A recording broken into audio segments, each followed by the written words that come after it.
Thanks for tuning in. I know it's a beautiful day out, so I won't take up too much of your time, but I'm probably still a bit of a new face around here. As Maria said, I'm now the Director of Collections, but I was previously the Administrative and Visitor Engagement Coordinator. And so while this week it's not totally collections themed, I thought it'd be fun to do something a bit more lighthearted. And I hope that you'll all indulge me for the next 30 plus minutes. I plan to talk about something that hopefully we all love and can relate to, which is pets, companion animals. I myself have a pet. I love animals, so I thought it'd be perfect to do it this week. The Seward family had a penchant for filling their home with animals, and it's one of the things that I love about the family because it makes them so real and relatable to us. I had fun putting this presentation together, and I hope you will enjoy it. So our first slide here, I have a little bit of background information. I always like to give some context for anything that I'm talking about, and it was also enjoyable for me to research. So I thought it'd be nice to help you understand what the Victorian era was like in terms of having pets and having these animals in the home. So now it may seem like the Sewards existed in this unique bubble their whole lives, with Seward being so involved in politics and the family just being so outspoken and so involved with their community and activism. But the Sewards would be like you and I. They filled their home with many, many pets, which you will see. And it was, quite frankly, commonplace for Victorians to have pets. The Victorian era really saw the emergence of bringing wild animals into the home and making it more domestic. Mankind had always interacted with animals, but it wasn't until the 19th century that they were coming into the home. And now, while we unfortunately can't have any pets running around the museum to help give this informal feel, we can talk about them, and hopefully the next time you visit, you can envision what life would have been like. The children running through the rooms, chasing the pets, and it really makes them relatable to me and feel very down to earth. And so there started to be this emergence of domesticity and home life that emerged in the 19th century. And so wealthier families would have pets to show as a status symbol. Horses were really a commodity to be had that not everyone had access to. They were not only modes of transportation, but again, this status symbol. And these wealthier families would also have custom-made carriages to go with those horses. And so families with lesser means would often take in wild animals such as squirrels, deer, birds, rabbits, fish, even badgers and monkeys, really anything seemingly small to manage. But cats and dogs like we have today as one of the most common animals to have were kept more as for protection and pest control. So even back then, they weren't seen as the companions that we have now. It's certainly changed. And cats were even seen as more utility animals. The 20th century will see this change in how cats were brought about as more of pets. And similar to the US, across the pond in Great Britain, they were doing the same things. As you can see, this is our only image, not from the Seward House archives today, but it is of Queen Victoria with her dog named Sharp in 1867. She had many dogs. She even had a donkey. And pedigree dog breeding was taking off in Britain, and dogs embodied cultural values that the Victorians appreciated. They were loyal, steadfast, and courageous. So, of course, if Queen Victoria enjoys dogs, she's sort of setting this precedence for the rest of the country and the rest of the world. And as you'll notice with the title of the slide, we refer to animal companions as pets. But the term pet back then was actually referred to as favorites. In my research, I came across a painting by Landseer that had Queen Victoria's dogs in the paintings. They were scattered about, and it was titled Her Majesty's Favorites.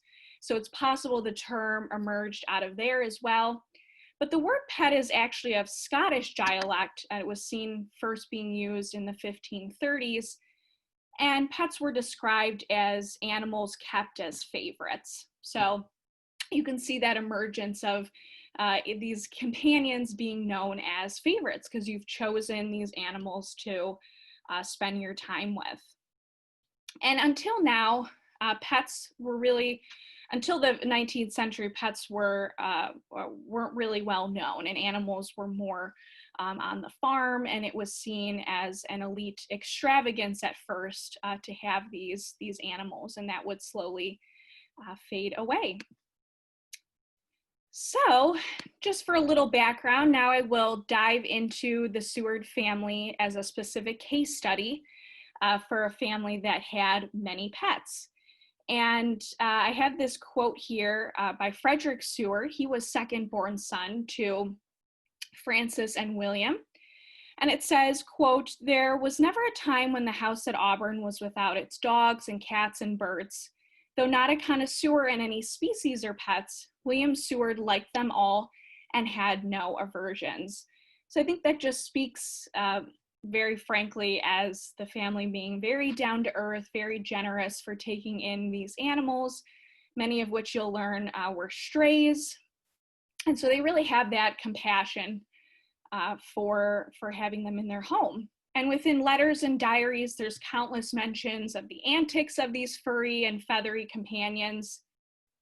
And you'll even come to realize that the pets were not just subject to life in Auburn, but often traveled with the family and were even had by the family in different cities such as Albany and Washington. And just like you and I, we have stress in our life with work. Now we're quarantined, and so we're probably finding ourselves spending a lot more time with our pets and really having that connection. And it was similar to how the Seward family felt back then. The connection is really not that different. And Seward was busy with politics. He wasn't home very often. And he even had a penchant for a certain type of animal, which you'll learn about. But it really just, again, it has that relatable feel to how we all feel today. And many of these pets were randomly finding their way into the home as strays, or the children taking it upon themselves to bring in new pets. Sometimes Mrs. Seward not too happy about. Or they were gifts given by friends. So it would have been a gift-giving gesture to receive a pet. And so today you'll hear stories that make you laugh, maybe a little sad, and I hope you all enjoy it. Here, before I go to the next slide, we just have a picture, again, from the Seward House Archives. This is Seward leaning against the pole, and opposite him is his son, Fred. So Fred would be Seward's Assistant Secretary of State when Seward was Secretary of State under Abraham Lincoln and Andrew Johnson. So this picture is of them in Washington. And in the background, you can see two bird cages there.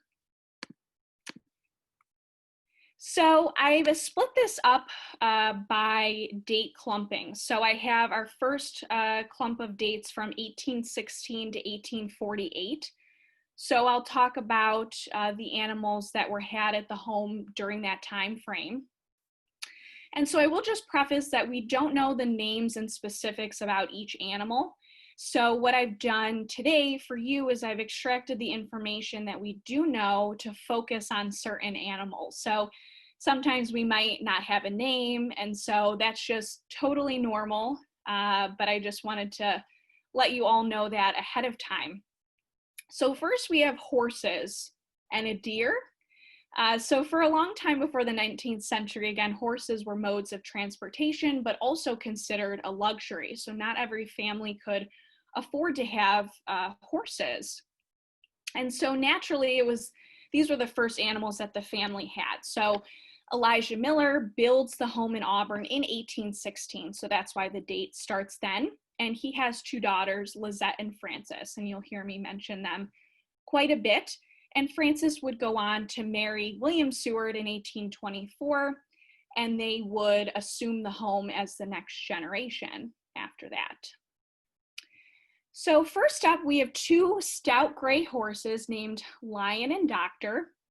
So we do know a little bit about those two. They were used in a trip in 1835 to go down south. Seward took Frances's wife and Fred, his son, to Virginia.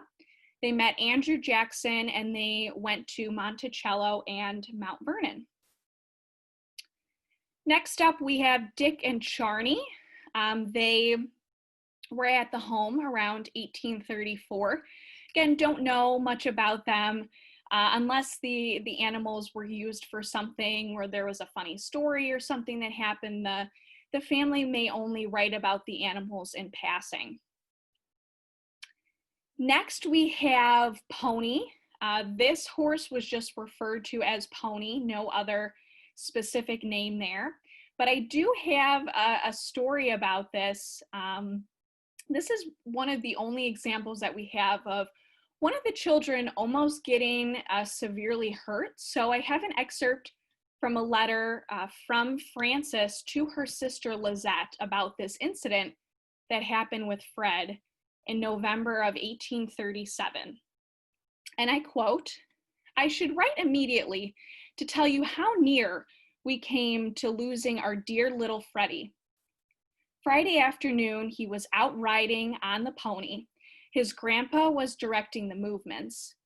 He came into the house for a moment, leaving Augustus. Augustus was their firstborn son, with Freddie, directing him to lead the horse down to the gate and let him return himself.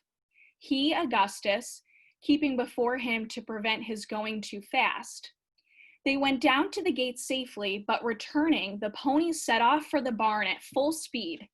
Frederick fell, his foot became entangled in the stirrup, and in this way he was dragged from the garden gate to the corner of the woodhouse.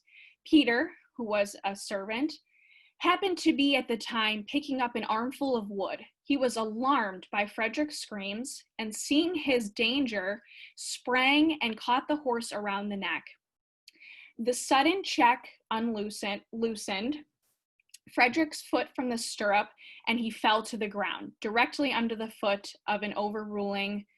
Providence alone protected him in this season of peril. The horse passed on. Peter took up our little boy, who had ceased his cries.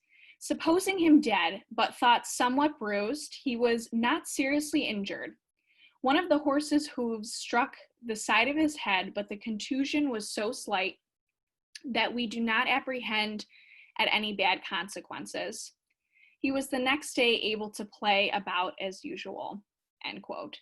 So thankfully, Fred came away unscathed, but very scary. And this is the only time that we can really see the family being threatened by an animal in this way.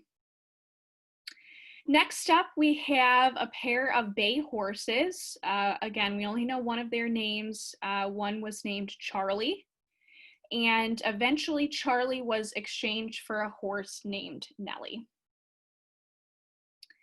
And lastly on this slide, I've included a deer. So we have Jenny the deer. Her story is probably one of the most well-known. If you visit the museum, typically we'll tell this story in the dining room, and you'll see why in just a moment. Jenny was had by the family during Seward's governorship, which was from 1838 to 1842. So I have a painting here of Seward's Cain's Walk mansion in Albany. And so I've zoomed in on this part where you can see Jenny. So you have a man in the background, and you've got this small deer in the foreground. And so the story of Jenny is that she was a circus deer that had been left behind by a circus that came through Albany. And naturally, as the Sewards did, they took her in. So it was during one of the first times Frances was hosting a dinner party. So as a little aside, Frances didn't like the life of being a politician's wife. And so this was very rare that she would do this. And so she started out doing it while Seward was governor. So she's hosting the state dinner for Seward, and Jenny was outside the window, and she must have smelled something that sparked her interest, and she jumped through the dining room window and landed right on the table. So naturally, everything is scattered about, dishes falling, everything is ruined. And after that, Frances told Seward she wasn't hosting another dinner party. And unfortunately, when Seward concluded his final term, Jenny was not going to come home with them to Auburn. So she went to live with a friend on a farm in Albany. So she was quite familiar. She's quite familiar with all of us around the museum, and the children did have a lot of fun playing with her. But it's just amazing all the different types of animals that the Sewards came in contact with. So next in our grouping, we have Seward's love for birds. So Seward very much, he loved birds, and that was really his animal of choice. So he had a particular fondness. He would enjoy walking in the garden and listening to their chirping. They would be in cages. Here we have a little holder. We still have this at the museum. We don't have the actual cage part, but we have the holder. And in the winter, they would be inside, and in the summer, they would be in their cages hanging in the trees. So he particularly liked them, and so much so that he would even, as house lore, let them fly around the house when Frances wasn't around, because, well, she didn't really prefer that. So, but I do have a quote by her that leads us to think that she didn't totally dislike them. So November 16th, 1842, Frances says, "Today I'm engaged in having a close stove put up in the nursery. The birdies cannot keep warm. I have no place for the birds unless I keep a constant fire in the nursery, which at present is quite as well."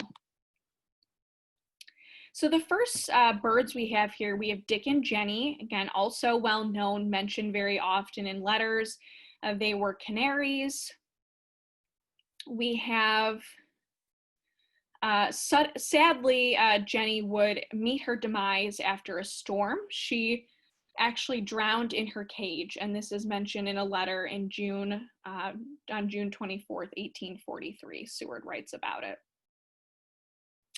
Next, we have Bob. He was a mockingbird given by a Mr. Gray. Not quite sure who Mr. Gray was, but Seward writes about Bob's death. Unfortunately, he passes in 1844, so only had him a couple years, and he writes that he thinks it's from all of his smoking. So that's pretty sad if the bird passed from all of Seward's smoking in the house and around the bird. And then we have Augustus. He owned 2 doves and pigeons, and he was also known to have taken care of ducks in the barn too. So again, the care for the animals goes beyond just Seward. It was really a family affair. Okay, so now we have my personal favorite, dogs and cats. So they were the most abundant since they were easily brought home as strays, which most of them were. So first up, Snip. He was a stray, and the kids loved him. So I have a little funny story here. Snip was a reddish-brown spaniel, but Fred writes that one day a boy appeared who, quote, who announced himself as Snip's owner and led him away by a rope. But 3 hours later, Snip reappeared with a huge piece of iron dangling from his neck, intending to keep him from jumping the fences, but which had failed of its purpose. So I thought that was pretty funny, because clearly Snip wanted to come back and be with the Sewards. And I guess Seward had also paid off the kid to keep Snip for the family, because they clearly were not going to part with them, and it's very sweet the lengths that they go to take in these animals. We also have a dog named Bruno, and then we have some cats, Jack and Chitterbob. Chitterbob's also a name that is floating around the Seward house quite often as well. So Gus mentions Chitterbob in a letter in 1839. He writes that she spends much of her time under the kitchen stairs, and that Snip, the dog, is not inside as much, so therefore he is not as lazy as the cat. I thought that was pretty funny. And then there's other cats mentioned being buried in the garden around 1837 in February. And that would be outside where we have the pet cemetery under the walnut tree now. And this lady, we're not quite sure who she is, but I thought it was a cute picture of a little kitty. Okay, so now we're moving on to a new grouping of dates. So now we have 1849, so right before Seward enters the Senate, to 1872, which is when he would pass away in October, and he would be 71 years old. So these are the animals around for the rest of his life. So we have up again, we have horses. So Fanny was the fifth and final born child to William and Frances. Unfortunately, she lives a short life. She dies just before her 22nd birthday of tuberculosis and typhoid fever. So we only have limited accounts of her mentioning pets, but she does so quite often. It's pretty cute how much she's talking about the doves and the cats and the dogs, everything. And so she mentions some large black horses in 1861. Again, don't really have much information more than that. And then we have horses named Dick, Fanny, after Fanny, of course, and Bob. You can see similar names being used between the animals, which can make it a little confusing when we're trying to figure out who they're referring to. But Dick and Fanny, unfortunately, also meet a very sad ending. So them, along with a cow named Cleo, which we will see in a couple slides, unfortunately perished in a barn fire in 1860. And so there's a pair of barns on the property, which we still have now, but those were rebuilt. And so the barn was burned that had horses and cows and other livestock. Will Jr. was able to save most of it, but unfortunately, some of the animals did perish, and they are buried in that pet cemetery. And there was actually a $10 reward offered for the arsonist. So it's believed that the arsonist purposely targeted the family because Seward was really rising in his political career. He was very outspoken. And so unfortunately, people didn't like that. And so they had targeted the family. Next, we have 2 California ponies. Again, not quite sure if these were acquired on Seward's trip to California when he takes the first leg of his retirement trip in 1869. And then to conclude, we have 2 Arabian stallions. So these stallions were sent to Seward in 1860 by an Ottoman official named Ayub Bey. So I have in the top picture a little clipping of the page where these horses were mentioned. This is volume 1 of Seward's autobiography.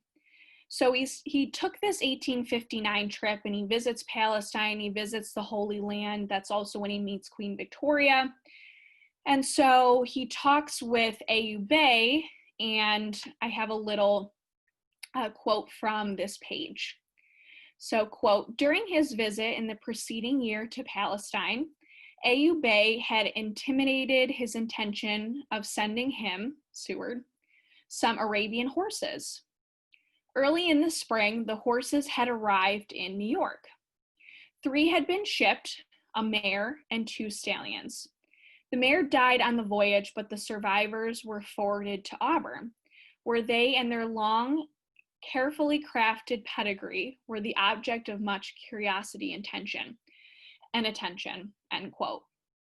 So these were the top of the top horses that you could have them. And although they were a gift, unfortunately, they came with a hefty price tag for the upkeep and care. And quite frankly, Seward just couldn't take care of them. So he actually offers the stallions first to the New York State Agricultural Society, who declined the offer. And then he presents one of the horses to Ezra Cornell of Ithaca, and the other to the Honorable John E. Van Eaton of Kingston, New York. So he actually gives them away quite quickly, and it's probably fate, because after doing some research, I figured out that if they stayed, they might have perished in that barn fire. So they had already been given away by then.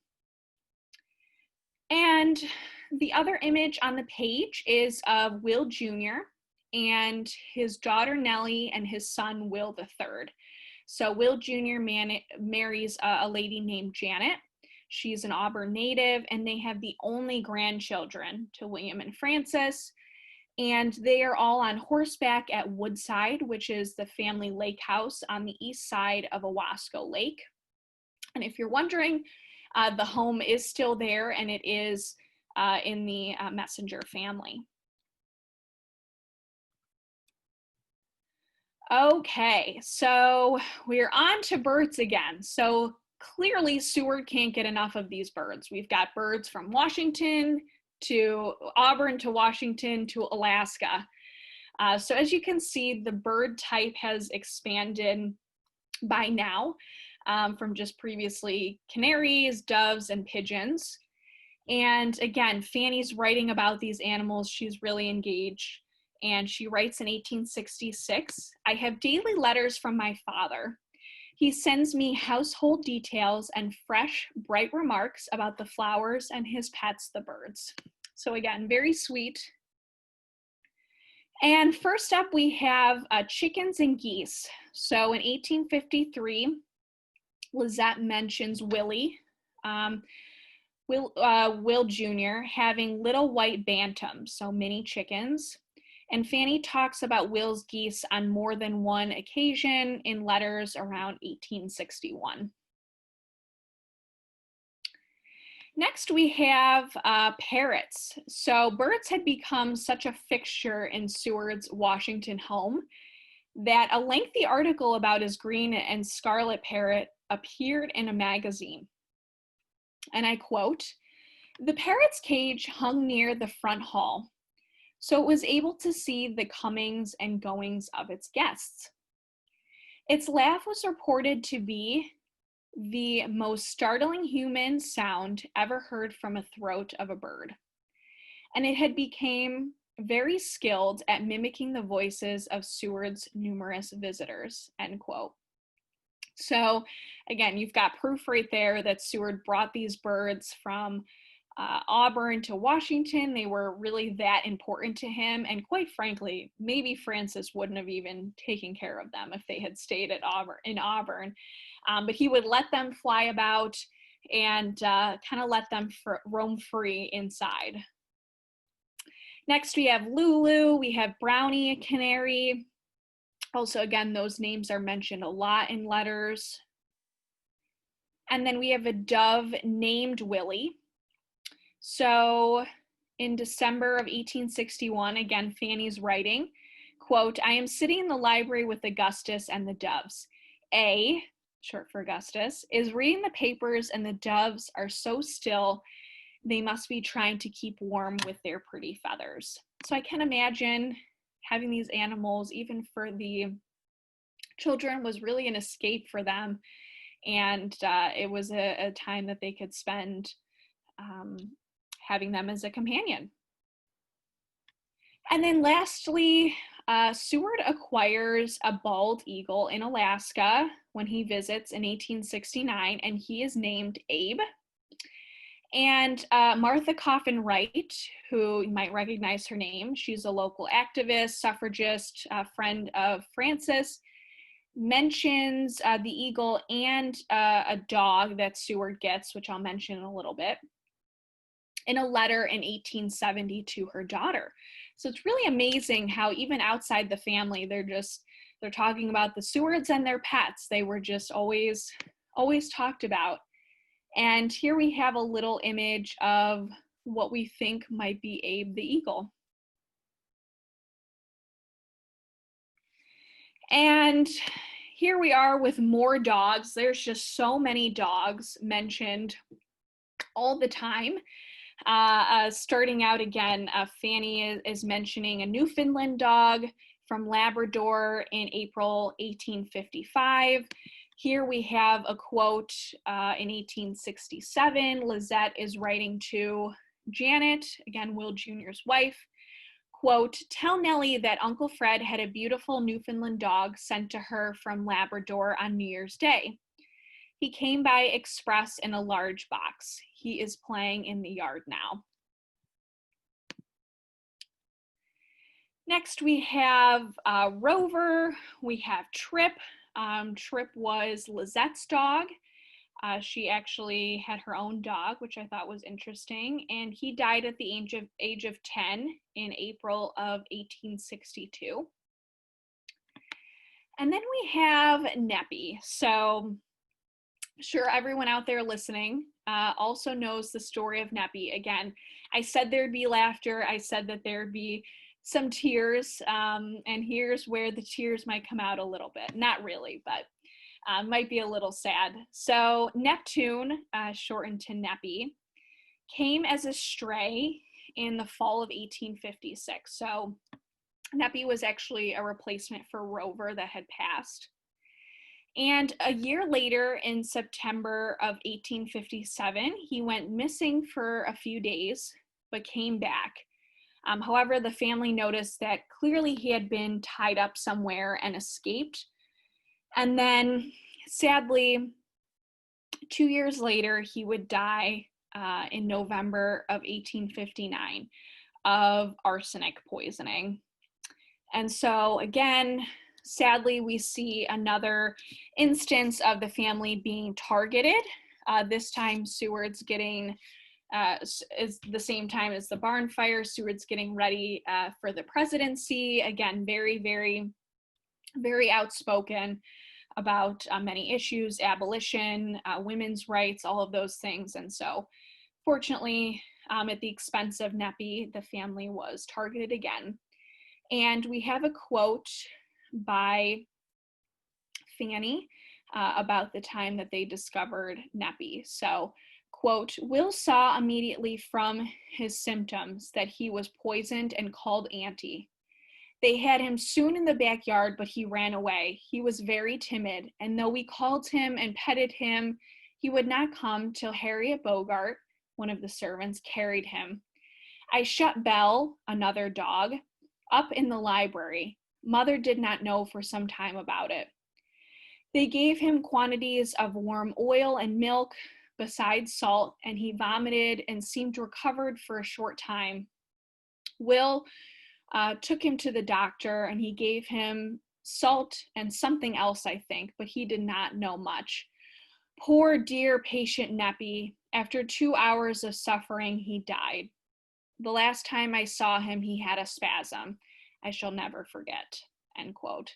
So that's really tragic. That's very shocking for young children to witness that. And again, just the Sewards were so compassionate, and they were only, supporting what they believed in, and their home and their animals were unfortunately caught in the crossfire and were targeted for that. Next, we have Belle, the bull terrier, which is actually short for Belmont. So I have a picture of Fanny and Belle in the next slide. I'm sorry, Belle was acquired after Rover passed away in 1858, so not Neppy. But Fanny was very, very close with Belle. Belle was really Fanny's dog. They were always getting into trouble together. She has many diary entries about Belle. And one in particular for December 26th, 1858 states, quote, "While at dinner, we heard him bark for some time until he was let in, and again we went out to the yard soon after. On leaving the table, I saw John with him and ran down with him to the cellar to see what had made Belle bark. Oh, the elf! He had torn poor John's cap to pieces and then amused himself with barking at the fragments," end quote. So Belle was known for maybe being a little bad, getting into things that he shouldn't. And 6 days later, Fanny found him chewing a box holding her German paper theater set. So again, well-known artifact we have in the museum, currently in the drawing room. You can actually still see those bite marks. It's really cool. But Fanny had wanted that paper theater set, and her father had finally gotten it for her that Christmas. And naturally, Belle went and chewed it right away. So that's pretty cute. Next, we have a dog named Carlo. There's a lot of mentions of him, but what I surmised is that it may not have been their dog. Fanny writes in 1862, quote, "Aunt Clara came up in the evening. She did not seem well. Carlo came with her, as cunning as ever." And then in 1863, Fanny writes to Aunt Lizette that they believe Fanny writes that they believe Aunt Lizette is safely back to Auburn with Tom purring on her lap and Carlo posing behind the stove. In 1863, Fanny also writes, quote, "Carlo has succeeded in finding a squirrel in one of our trees to bark at." So a little bit less is known about Carlo. Then we also have Watchy. So this grouping of dates really brings about the most notorious dogs for the family. So Watchy, again, also well known. If you hear this story in a tour, it's typically in the library because it relates to proof that the family was harboring freedom takers and helping Harriet Tubman with the Underground Railroad. So Watchy almost bit two fugitive slaves that were coming to hide at the residence one night in 1856. So Watchy thinks that they're an intruder, and he's a bulldog, so quite intimidating. But we do have a quote from William Seward to his wife Frances. Seward was actually the only one home that night. So he writes, quote, "The Underground Railroad works wonderfully. 2 passengers came here last night. Watch attacked one of them. I am against extending suffrage to dogs. They are like other classes of parvenus." So Watchy, very, very well known. And for his efforts, he actually gets a special little bench in the garden, which we'll see in the next slide. And then we have our Eskimo dog from Alaska, again, brought back the same time, 1869, with Abe. So here we have a little ambrotype of Belle with Fanny. Looks like he's on a little table next to her. And then this is the bench that I mentioned. It says, "This marks the memory of our pet. Our Watchy was a faithful guardian and a dear friend. April 22nd, 1856, age 3 years, 11 months. And then I have a little quote. "I wanted to stop and speak, but so many dogs have followed me from such a cause, and it seems certain death to a dog to belong to our family." So I'm sure the children felt like it was a bad omen if they brought home any more pets, because they might be subjected to passing away unexpectedly. So next we have cows. Again, these were pretty uneventful cows, but still part of the menagerie of animals that a family might have. But again, Cleo's the cow that she actually got the other cows and the calves out of the barn and she kind of sacrificed herself in that barn fire in 1860. So now we have cats, squirrels, and turtles. So again, just kind of wrapping up this grouping of dates. Cats are mentioned in 1853, 54, 58, 59, 63, 64. It was pretty much commonplace to have at least one cat somewhere around the house. And Fanny had many cats and is always writing about them. And squirrels, back to the cats. So the Sewards had many cats and they received animals, but they also gave animals. So in September of 1861, Fanny noted in her diary that, quote, "Mr. Lincoln showed us the pretty cats, kittens given to him by father.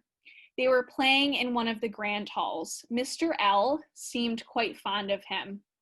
Says they climbed all over him." So that's really, really sweet.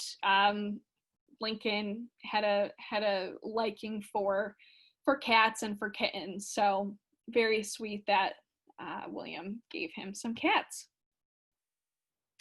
And then for our miscellaneous menagerie, we have squirrels. Oh yes. So Anna, who is the daughter-in-law, she was wife to Fred, and she was Seward's official hostess when he was in Washington. She was bit by a squirrel in Washington in January of 1867. Oh yes, they bite. And in 1850, Seward buys Fanny and Will a squirrel. So Frances would request also that many walnut trees be planted for the squirrels to have nuts outside. And she probably preferred that the squirrels stayed outside. So I don't think that she'd be very interested in having the squirrels inside. She'd rather look at them from the garden. But I have this funny quote by Frances. She's writing to Gus on July 29th, 1851. Quote, "We have taken Dick," I'm assuming this is the squirrel that they got from Seward, "to the woods and left him about 2 miles up the lake. Willie went up 2 days after and found him in good company with another gray squirrel, apparently enjoying himself very much. I hope he may escape being retaken." So clearly Frances did not want the squirrels to come back to the home, and they deserved a better life out in the wild. And then as house horror has it, Gus gave Seward a 60-pound turtle in Washington in June of 1856. Not quite sure about this one, but 60 pounds sounds quite large. And now we have our pets, the final stretch. So we've got 1872 to 1951. So 72 again, Seward passes away in the home in October. And then 1951 is when the last generation would live in the home until. So that would be Will III, one of the only grandchildren. So there was definitely pets throughout the other generations. Again, it really was a family affair through the years. And first up, we have Frank. He was a horse, and we have this Frank Busher painting that was done in 1869. Busher visits the States, and he comes and paints the Seward family. So Janet is there sitting side saddle on Frank. And down below, we have Nellie, and we have Will Jr. with a pet goat. So they did have a pet goat that was included here on the slide as one of the pets they had. And of course, more birds. We have hens, a rooster, more canaries named Teddy and Beauty, 7 pigeons, and again, that eagle that outlived Seward. We have dogs, one named Chico. We have barn cats. Little Nellie mentions them in a letter in May of 1873. So following in Fanny's footsteps with the cats there.